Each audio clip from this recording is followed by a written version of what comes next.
Alright guys, so I have decided something. It is official.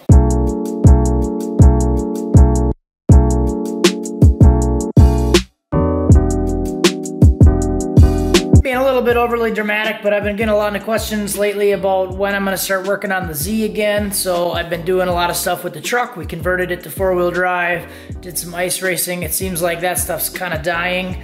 I still like it. I'm still excited about it, so I'm probably still going to go out a couple more times, do some more videos of that. But I have been getting a lot of people asking me when I'm going to start working on the Z again. So if you're new to the channel, this is my LS Swap 350Z. It has a 5.3 from a Silverado in it. I do not know the year, but the intent with this project was to just do it as cheap as possible. Cut every corner that I could and get it in, running and driving, built everything, did it for about $2,800, the entire swap. So now we're gonna move on to something completely different. So we're gonna consider this a new chapter. We're gonna pull this engine out. I have a different engine for it. This is an iron block 5.3. I'm gonna put an aluminum block 5.3 in it. We're gonna change accessory drive wire harness. We're gonna add turbos and do a whole bunch of stuff. Got about 2 months until the track opens here locally, so I want to start working on this now. The reason I'm not really gonna focus much more on the truck is because it is running and driving and not really having any issues. It did have a little hiccup with the trans the other day that I'm not really too concerned about, but other than that, this thing has been pretty solid. So let's shift gears. We'll focus on this thing. New chapter. This should be exciting. I do have a couple of VS Racing GT 3582s. We're going to do some big injectors and try to make this thing move.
Let's put these on there. Let's put this one on there. Here, squeeze it.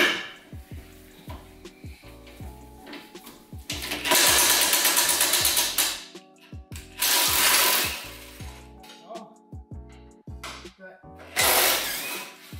Perfect. You did a good job, dude. Here, come over here. On this side, do it again. Do it again. Squeeze it. Squeeze it. Squeeze it. Squeeze it.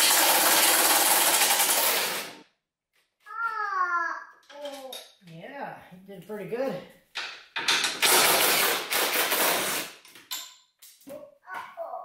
Pick that bolt up. Put it in my pocket. And I'll make sure we catch some more of this fluid. Yeah. Water.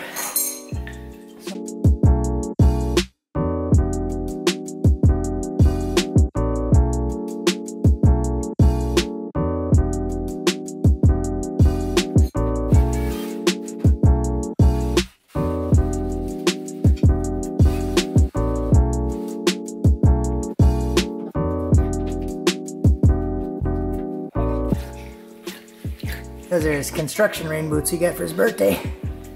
Splash! Splash!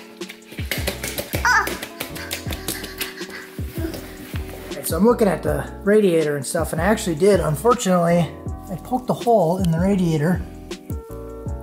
I think that's the hole right there.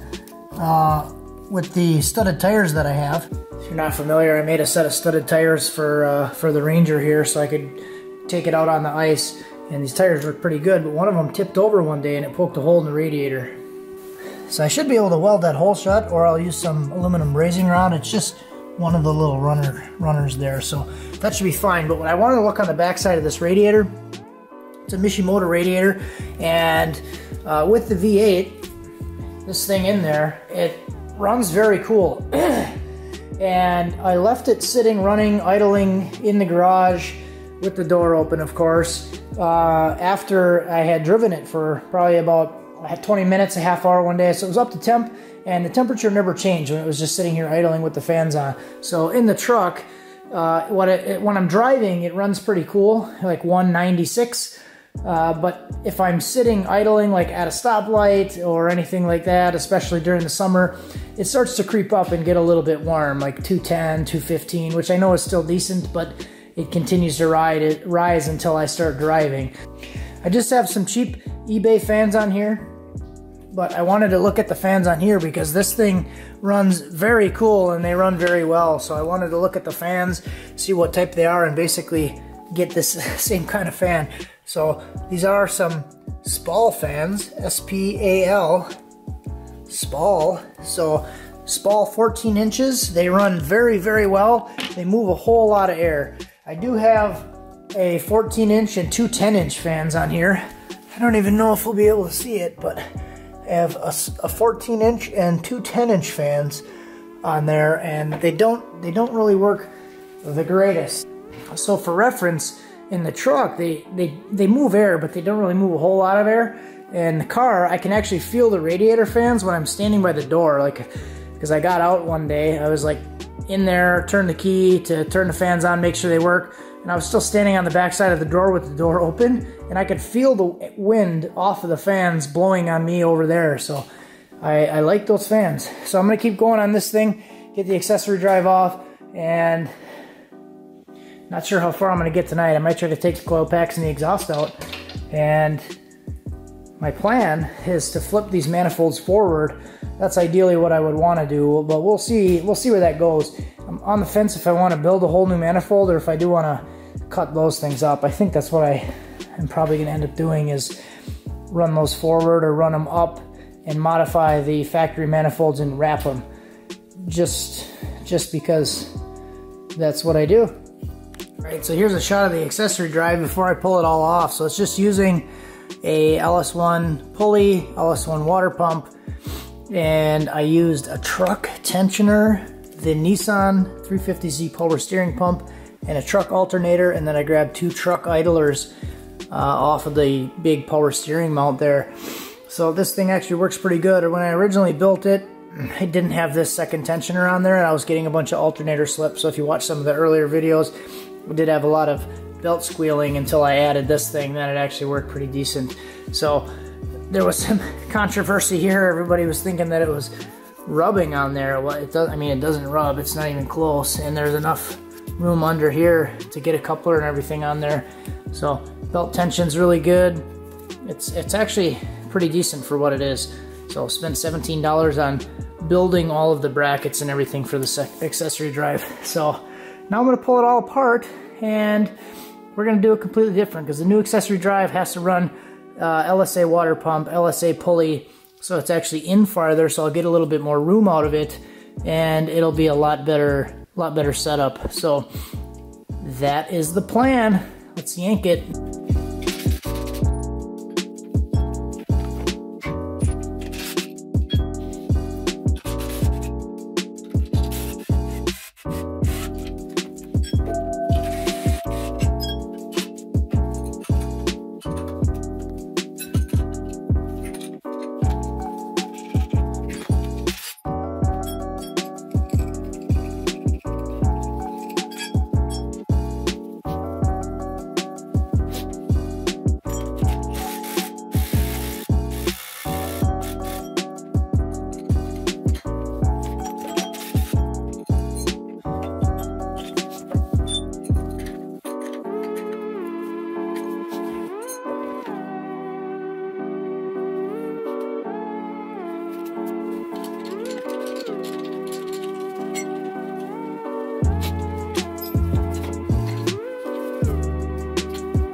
Alright, so that's about it for this one, guys. Not a whole lot of progress, but I do want to, next I want to start getting the manifolds out, like I said, and flip those things. And I also got to work on this oil pan. So the oil pan is okay, but it's warped a little bit in the back. So I do have a different flange, and I'm debating what I want to do, if I want to build a whole new pan or just cut the top flange off of this one and try to fix it. I'm kind of up in the air on that one because I feel like I would like the practice and I would like to do it out of a different material now that I have a good flange. I bought the CX Racing, it's like a 3/4 inch thick flange, and I might do a thinner material. So I think I might go that route. It's kind of what I'm leaning towards, is just building a whole new one.